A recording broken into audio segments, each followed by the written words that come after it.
And I first actually came to Kechara Paradise because I had discovered Tara, the green Tara, and for some strange reason I was very drawn to the image of her. And because I've always liked accessorizing and wearing pendants, so I went to Kechara Paradise to basically look for a Tara pendant. And I also realized that as I was introduced to Tara, and I bought the Tara pendant, of course, that also sort of led me to other pendants, because at a point in time, Kechara Discovery was really coming up with a lot of really beautiful, gorgeous pendants. And I found that I was drawn to those pendants as well. And as the pendants came out, of course, I invited more and more of them, more different deities and different Buddhas. And I found that in that experience also taught me to learn about the other aspects of enlightenment of these different Buddhas. And I found that from that, basically, that was my introduction to Kechara. And of course, then introduction also to Rinpoche's teachings. So Rinpoche's teachings really alerted me to some things, some sort of the understanding, better understanding of life. For example, attachment and dealing with anger. I think a lot of people in our modern world, in our modern lifestyles, have maybe issues with that, including myself, especially attachments to certain outcomes and certain desires that we want to achieve. So and I find that listening to Rinpoche's teachings really sort of, awoke me to certain misunderstandings that I had about how to approach life because of what we want and what we desire. So sometimes when we do that, of course, then that will lead to sort of doing maybe certain things which are not so good, and of course leads us to some suffering as well. So I found that that was a very good sort of learning experience overall. And of course, everything to do with understanding the self and how we react to the world around us really also helps us deal with anger. So and I found that that was very fascinating to me. I find that one of the key things actually which connected to me personally was, of course, the whole idea of attachment, or rather, trying not to be attached to things. Of course, we're all humans, so we have our, our desires and all that.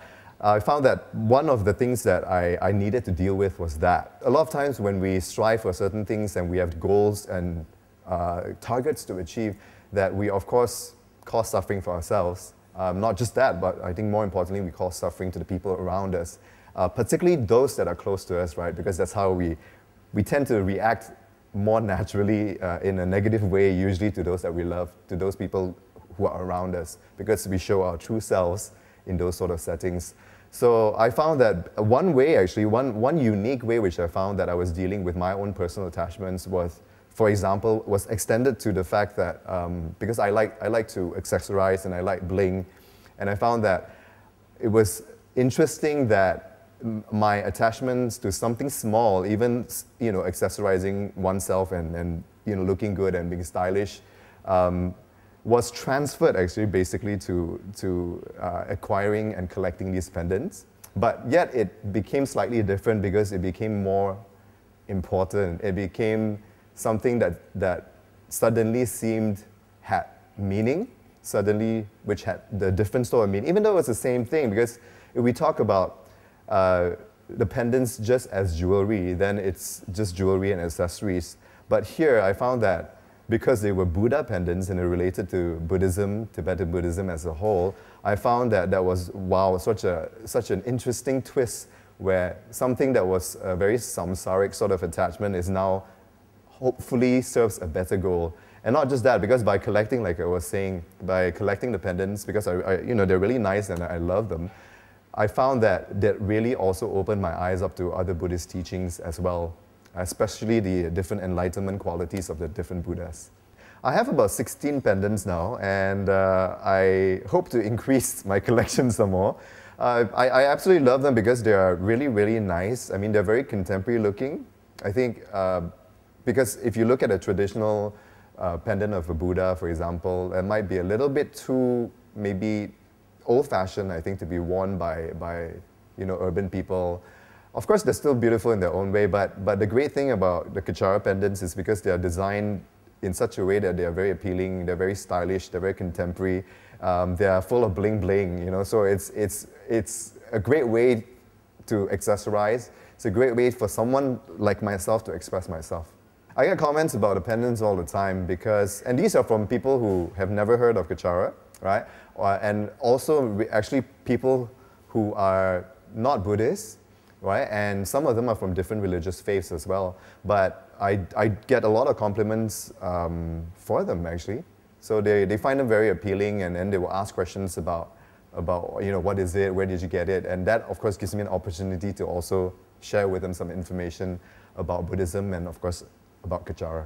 Sometimes it's the way I decide on which pendants to wear is usually based on Chinese metaphysics, astrology, right? Because I'm a student, I'm also a practitioner of Chinese astrology, so I find interesting correlations between, for example, the Buddhas that we are drawn to and relating it to basically the Chinese astrological chart. So for me, a lot of it is based on that. It's based on the elements that I need for that particular day or that particular period, and I associate it with a particular Buddha. So I will usually do that, and more often than not, usually I would try to also wear a satrap pendant every day.